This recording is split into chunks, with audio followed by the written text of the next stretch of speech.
Thank you. Thank you, everybody, for being here. I'm Dan Ostrower, the CEO of Altitude. Altitude is an innovation and design consultancy.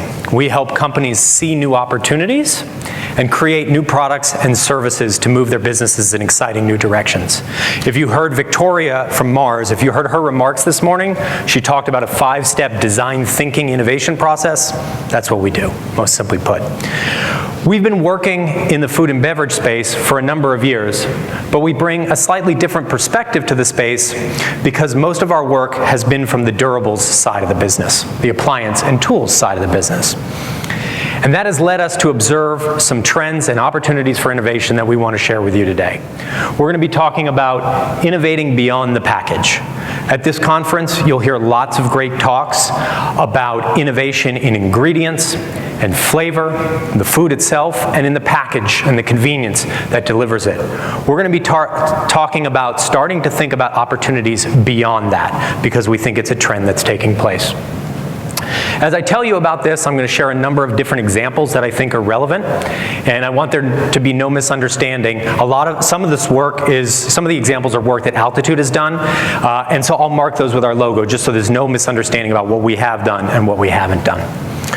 All right, with that, I'd like to get started. So I'm going to ask you to transport yourselves. Close your eyes. This will just take a minute, and don't worry, I won't throw anything at you. Close your eyes. Imagine that you've left this ballroom. You've left this hotel. You are now back at home. In fact, you are at home in your very own bed. You're sleeping comfortably in your bed. Outside the window, the sun is coming up. The birds are chirping. A new day is dawning. Wake up, that's your alarm. Now, we're all going to go about our morning routines. For the vast majority of us, our morning routines are going to culminate in a singularly important experience: the first cup of coffee. And this experience may be different for each of us. For some of us, like the woman in this picture, the first cup of coffee is a chance for a moment of peace and solitude and contemplation before a busy day. For others, it's like a starting gun in a race for accomplishments. But one thing is clear: coffee is more than coffee. People drink it for more than its features of aroma, temperature, taste, and mouthfeel. They drink it because it gives them emotions and meanings and relevance in their lives because of the experience. But how do we get to that experience? Well, we buy these different products from different companies. Some of these products are consumable products and others are durable products. We buy coffee from coffee companies, filters from filter companies, coffee makers from coffee maker companies. And we put them together in a process to deliver the cup of coffee and an overall experience. And when these companies go to innovate, a typical question that they might ask is, how do I make better coffee? How do I make a better filter? How do I make a better coffee maker? And that leads to improvements in all of these products and improvements in coffee in general. But where has the biggest innovation in coffee in the last 10 or 15 years come from? From nobody in that value chain. It's come from Keurig, somebody outside the industry. And there's no question that Keurig has had phenomenal success. This is a major disruptive innovation. Last year, over a quarter of the ground coffee sold in the United States was in K-Cups. Also last year in Europe, for the first time ever, single pod brewing machines outsold drip coffee makers. Keurig has created an innovation which is fundamentally reshaping an industry. But why? Why is it successful? I'd like you to focus on two aspects. One is the experience. So we talked about that already. Holding that cup of coffee and drinking it gives us these emotions and this meaning. That's an experience. And Keurig gets us there faster, simpler, more conveniently. Now, for some people, they love the process of making the coffee, and that's part of the experience, so Keurig is not useful to them. But for others, that speed and simplicity is great. It gets us to that experience. But they did more than that. They enhanced the experience. They brought to the coffee experience this feeling of being able to choose. You walk into your kitchen, you see that little carousel of all those different choices of K-Cups. What am I going to have this morning? The dark roast, the vanilla cream, and that's a great feeling. And you also feel good as a family member because you provide your family with their choices. They get to have what they want. So they created an experience. The other thing I'd like you to focus on is this idea of solution. They created that experience by bringing to market a solution. They ignored traditional industry boundaries between food companies, tool companies, appliance companies, between consumable and durable. Is Keurig a coffee company? Is it a coffee maker company? Is it a filter company? It's all of those things. They said, we are going to create whatever is necessary to give consumers the experience which we believe is valuable to them and that they want. That's what we call innovating beyond the package. Focusing on and designing for that consumer experience, the functional and emotional benefits of using the product, what they get out of it, the reason they use the product, and using solutions to get there. Being willing to go beyond how you define yourself today as a food company or an ingredient company and be a solution company. Paint your picture with multiple colors, not just one. Okay, but that's Keurig, and it led to their success. Are these principles, have they led to anybody else's success? Are they more generalizable? We believe the answer to that is yes. This year, the Design Management Institute published a study where they looked at companies that they called design-driven companies. And these companies over the last decade have outperformed the S&P index, S&P 500 index, by over 200%. And if you look at these companies, you see the focus on those two principles, experience and solution. These are companies like Apple, companies like Starbucks, companies like Disney. Disney is in the business of the dreams come true experience. From the moment you sit down in Orlando to the moment you check your bags back in, you are having this experience. And Disney does not say, we are a theme park company. No, they are a theme park company, they are a hotel company, they are a restaurant company, they are a bus company. They even call their employees cast members. So they create an experience, they do so through a complete and total solution. And our contention is that this is happening in your industry. It is more than just Keurig. This is a trend that is taking place. And it presents you with both a tremendous opportunity to innovate beyond the package and create new value, and a tremendous threat, because you can wake up tomorrow and find a Keurig in your backyard. And it's happening not just because it makes sense to provide people with experiences that they like. It's happening because when you do so, when you innovate like that, you can also create valuable business models for yourself. Keurig makes more revenue and margin per serving than selling ground coffee by itself. And if you put a durable in people's hands in their homes, something permanent, it allows you the opportunity for expandable consumption. And especially as these durables become connected to the internet, it allows you to make a more permanent connection with your customer, learn about what they like, what they don't like, what they're using. And finally, good experiences lead to more brand loyalty. All right, let me stop for a second, because I know I've thrown a lot at you, and just summarize what we're saying here. First of all, innovation beyond the package is happening. This is a trend, it's going forward, it's continuing. And this will involve solutions that combine food and tools. We believe this is something that you need to have in your innovation portfolio. Does this replace the other kinds of innovation that you're doing? Absolutely not. They're critical still, but this is something that you need in your portfolio. Why is it happening? Well, for people, it's happening because what people care about are experiences. They just buy the products to get them there. They just hire the products to get them there.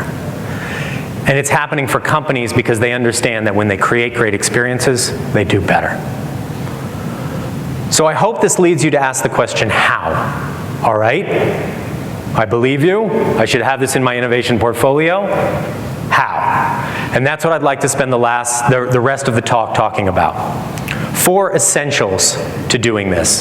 This is not everything, but these are 4 essentials. 2 that are about the foundation, creating the conditions for success, innovating beyond the package, and 2 about executing on it so that it's feasible and manageable. We've been helping companies innovate for over 20 years, and one thing we've noticed is that the question that they start with, the question that they start with at the beginning of an innovation program has a huge impact on how successful that innovation program is. There's kind of 2 mindsets you can be in when you ask that question. One is a product-first mindset, the other is an experience-first mindset. We have a saying in our industry, people don't buy drill bits, they buy holes. Think about that for a second. People don't buy drill bits, they buy holes. So imagine you're a company, you define yourself as a drill bit company, and you say, it's time to innovate. I need to grow, I need to bring a new product to market. What is the question that will start your innovation program? It is likely to be, how do I make a better drill bit? How do I make it faster? How do I make it cut better? How do I make it stronger? And that's likely to lead to important improvements in drill bits and innovation and growth, but it won't lead to breakthrough. It won't lead to something that has truly never existed before. But if instead you say for a day, well, how do I help my customers make holes? After all, that's why they're buying the drill bits. Right from that moment, you see a universe of opportunities that you would have never seen if you had asked the drill bit question. Now, some of those opportunities may end up being crazy, some of them may be technically impossible, but at least you'll see them. If you don't see them at the beginning, if you don't change that question so that you can see opportunities beyond what you make today, then you've closed yourself down to breakthrough innovation. And we see this happening all the time out there. The classic example, of course, is Apple. Before Steve Jobs came back to Apple, the computer industry was product first. How do I make faster microprocessors? That's what Intel asked. Windows asked, how do I make a dominant operating system? And Dell asked, how do I make an inexpensive PC? And they led to great improvements, and those companies did well. But Steve Jobs came back and he said, you know what? The experience sucks. How do I make an experience in computing that's seamless, portable, magical? And because we asked that question and turned his company's attention towards it, he was able to imagine the technologies that eventually became the iPad and the iPhone. And it's not just that. How many of you have heard of Nest? So if you're a thermostat company and you say, how do I make a better thermostat? You end up with a thermostat with more buttons on it and more features, probably most of which none of us use. But Nest came along and they said, we're a comfort company. And we're a company that helps people feel like they're doing good for the environment, and a company that helps people save money on their energy bill. And that led them to both reimagine the thermostat, along with a whole suite of services and applications that go with it to make that possible. And it also led them to be acquired by Google for $3.2 billion. So product first leads to sustaining innovation. Experience first leads to innovation beyond the package. That's the starting point. That's the question that you have to have in your mind at the beginning of the innovation program. And if you do that, the next challenge is to understand people deeply. We need to really know what they want from that experience in order to be able to deliver it to them. And to talk about this topic, I'd like to use a mini case study, an example. Let's talk cocktails. Let's talk about cocktails in the home, making, serving, drinking cocktails in the home. I would contend today that that's a product-first industry, if you could even call it an industry. If I drew the map of that like I had for the drip coffee, you would see food, consumable products like juices and spirits, and you would see durable products like shakers and glasses, and we combine those together. And all of those products have improved over the years. But there haven't been major innovations in this category. So if we're going to have an experience-first perspective on this, how do we go about understanding people deeply enough so that we can imagine a new innovation? Oh, this, by the way, is Diageo's product line. You can see the evidence of product first here. Not knocking Diageo. These guys make money hand over fist, and they make great products. But you can see it's organized by category of liquor and good, better, and best. A product first mentality, right? So if we're going to understand people deeply, how do we go about doing that? Well, the standard ways of doing research don't work. Surveys don't work, focus groups don't work. We need to meet people where they are so we can develop empathy for them in their lives. So we've done a lot of research in the cocktail space. We go into people's homes. We go to their parties. We watch them prepare for the parties. We see them making drinks at the party, their guests making drinks, celebrating. We help them clean up afterwards. And we ask them lots of questions. Most importantly, we ask why, over and over and over again. Why did you have the party? Why did you invite who you invited? Why did you serve what you served? Why? Over and over again, so we can understand what they're truly after, what this means to them. Only then can we really see the experience. And by doing this research, we found, our belief is that people have 4 fundamental cocktail experiences in the home, 4 reasons why they create cocktails in the home. And only one of these experiences is well served by today's market. So there's a huge opportunity on the table. My ritual. This is an experience about personal transformation. So every Friday night, I come home from work and I make myself the same Manhattan. I use the same ingredients. I use the same glasses. I chill it the same way. I go through the same process. And I take that first sip. And that's what allows me to go from being weekday Dan to being weekend Dan. And actually, this is really well served by today's industry. That process of combining those ingredients, and if I want to go out and get a different rye for my Manhattan, I can do it. That's all part of the process. That's part of the experience. I don't want anybody to shortcut that. I don't want anybody to change it. But these other ones, there's opportunity in. So let's look at one of these a little bit more deeply, and let's understand how understanding people deeply can lead to the innovation. Showtime. What's critical to understand about Showtime is that the cocktail, the experience of creating it and drinking it, is part of a much larger context. It is part of the perfectly put on themed party. You're having an Oscar party and you're serving martinis. You're having the kickoff to summer barbecue and you're serving margaritas. A holiday party and it's eggnog. It is a carefully crafted overall event, and the cocktail is like a finishing touch on it. And so when we talk to avid party throwers about the parties that they throw like that, and we ask them why they do what they do, these are some of the things that they tell us. They say, I take great pride in my parties. They are a reflection of who I am. It is self-expression. And therefore, everything about their parties, including whatever solution we create for the Showtime cocktail, must be beautifully designed. And the drink has got to be great. It has to be a killer drink.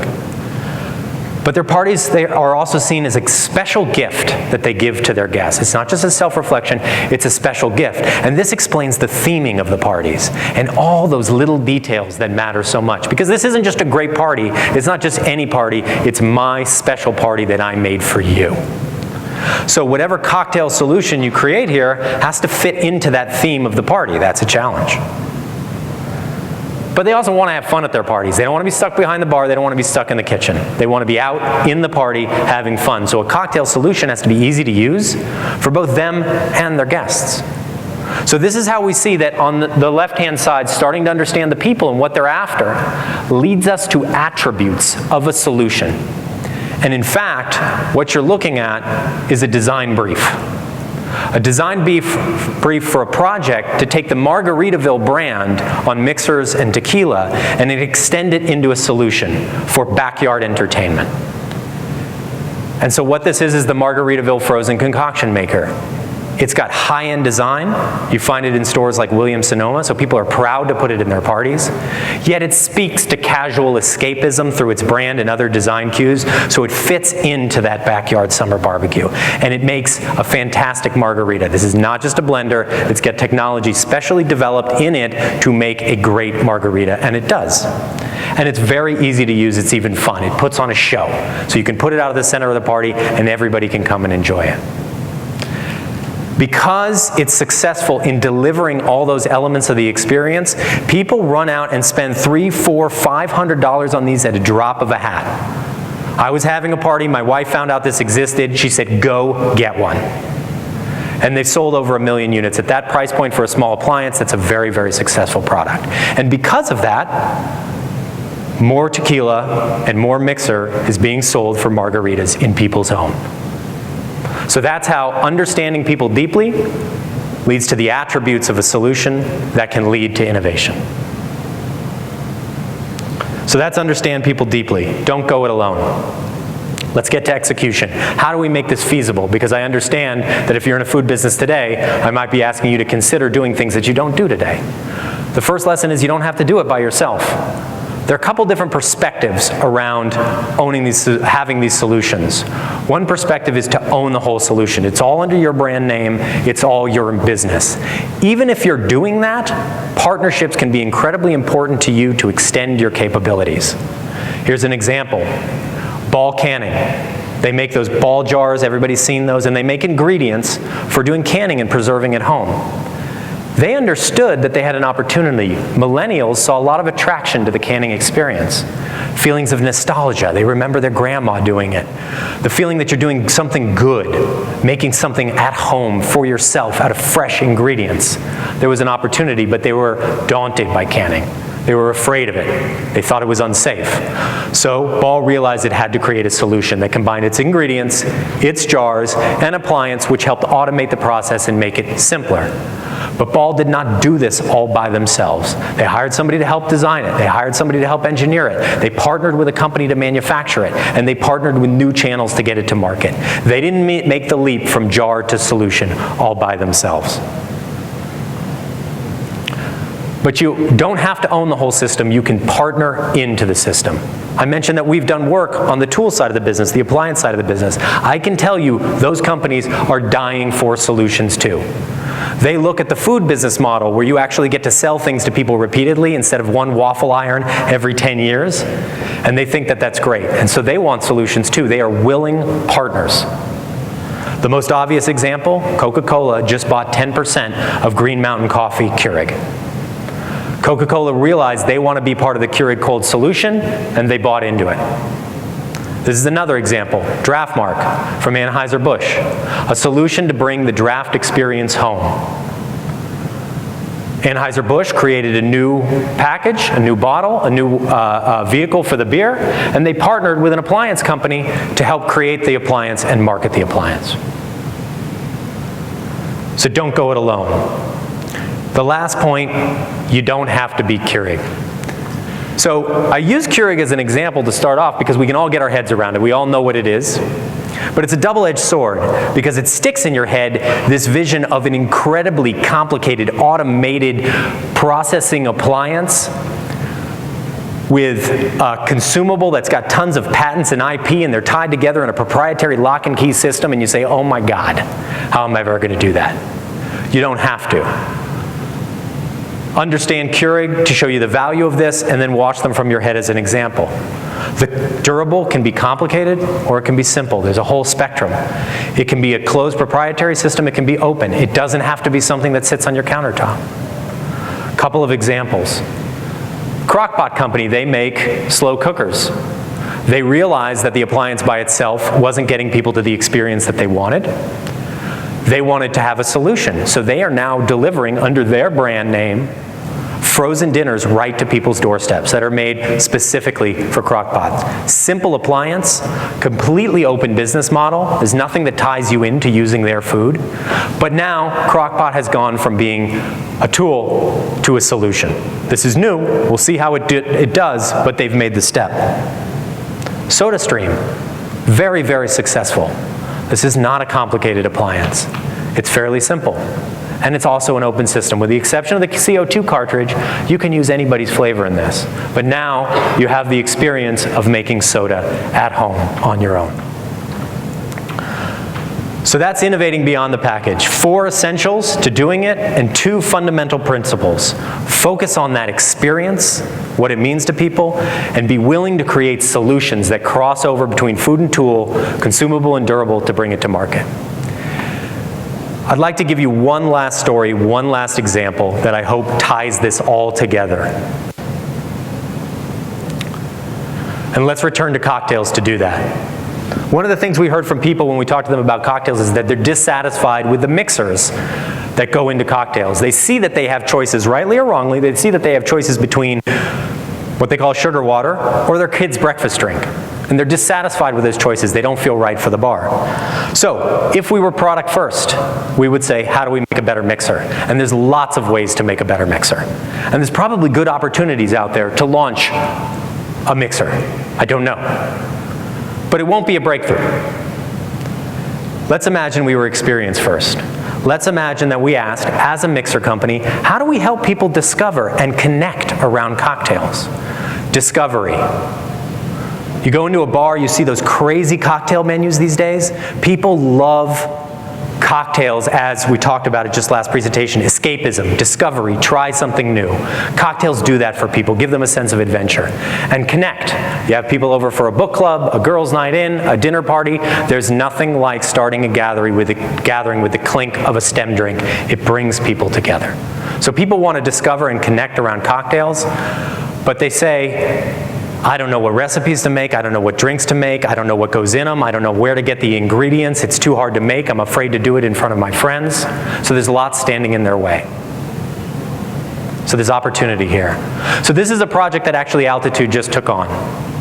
We called it the Connected Cocktail Project. Our strategists came up with this framework and delivered this brief, and we combined them, our designers and our engineers, and we said, have at it. What can you come up with that gets people closer to their experience of discovery and connection around cocktails? And what we came up with was a solution we call STEM. It's a concept solution. We're not bringing it to market. In a few minutes, I'm going to show you a video that shows the story of a couple who's going to have a party, and they use STEM to help them. And what you're going to see is STEM as a solution. It consists of durables. You see these smart caps charging on an induction tray right there. So there's a durable component, there's a mixer, a juice in it, and there's an app in it as well. And it's focused on delivering this experience, solution and experience. What you do with these durables, you put them in the top of your bottles. They have Bluetooth in them, so they speak to the app. And now your app knows what's in your bar. It knows what you have. And now it can say, let's discover some drinks. You might like this. How about this menu for your party? The caps also have inside them an intelligent metering system. So if you click on a drink and say, I'll make this, first of all, the caps light up showing you which ingredients to use. And then you just pour the ingredients and it automatically shuts off when you've poured the right amount so you can't mess up the drink. So it helps you discover, it helps you get the drink, it helps you connect. And of course, if you know what's in people's bars and what they're serving and what they like, you can sell them juices and mixers through the app. So, I'm going to stop my talk there. I want to thank you very much. I'm going to show the video, and then we'll have time for questions. I hope that what you see from this video highlights the aspects that we've talked about, but also illustrates to you the opportunity. Because in a system like this, there's nothing in here that's impossible. All of it is totally possible to do. The only thing is you have to say you want to do it. Thank you very much, and can you play the video, please?